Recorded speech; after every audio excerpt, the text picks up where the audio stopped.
Messages from the spirit guides during major life transitions. Hello beautiful souls and welcome back. Today I want to talk about something that many of us experience but often don't recognise until much later. Those moments in life when everything seems to be changing. A relationship ends, a job that no longer feels right. Your health forces you to slow down. You feel disconnected from who you used to be. Now, we can all relate to many of these different topics, right? Or perhaps you've reached a point where you know something has to change, but you have to absolutely have no idea what comes next, right? These are the moments when many people feel abandoned by the universe. But what if the opposite were true? What if these periods of uncertainty are actually when your spirit guides are communicating with you the most? Today we're exploring messages from spirit guides often sent during major life transitions and how to recognize them. Life transitions are spiritual invitations. One of the biggest misconceptions about spiritual growth is that it feels peaceful all the time. In reality, growth often feels uncomfortable. Now, who can all relate, right? There's been times where I felt uncomfortable with growth. But spirit guides are rarely pushers toward what is comfortable. They guide us toward what is aligned. And those are not always the same thing. When your soul is ready for a new chapter, your guides may begin creating nudges that encourage you to move. Sometimes those nudges are gentle, sometimes they feel like a wrecking ball. But the intention is the same thing.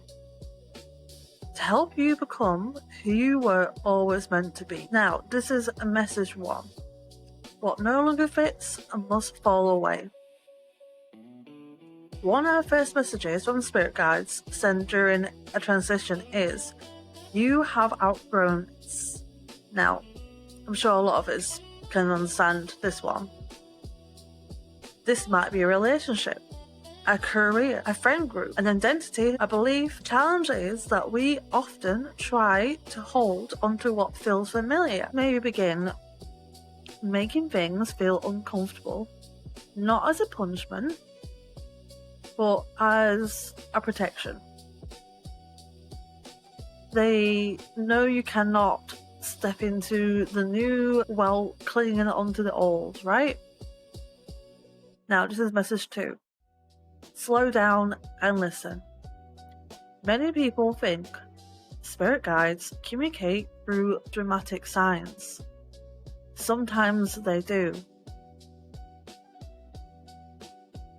But often more, they communicate through stillness.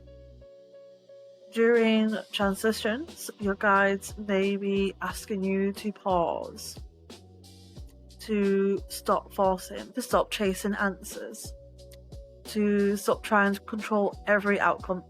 Now, this is what I actually do quite a lot.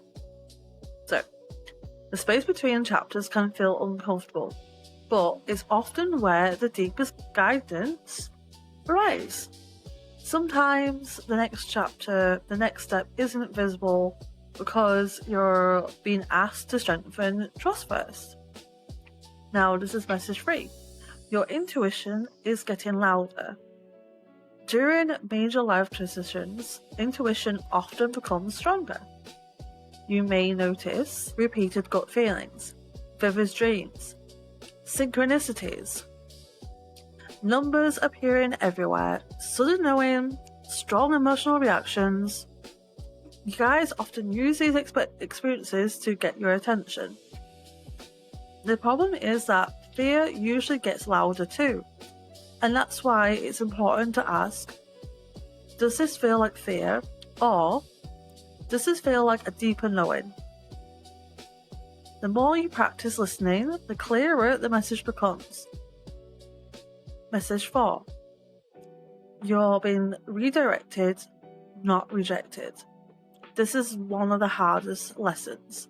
Sometimes door closes, plans fall apart, opportunities disappear, people leave, and it feels devastating. But many times, what feels like rejection is actually redirection. Looking back, many people can see that the thing they desperately wanted wasn't actually aligned with where they were meant to go. Your guides can see the much bigger picture you can. Trusting that can be difficult, but it can also be incredibly freeing. Message 5. The challenge is part of the transformation. One message I see repeatedly is this: you're not being punished, you're being prepared.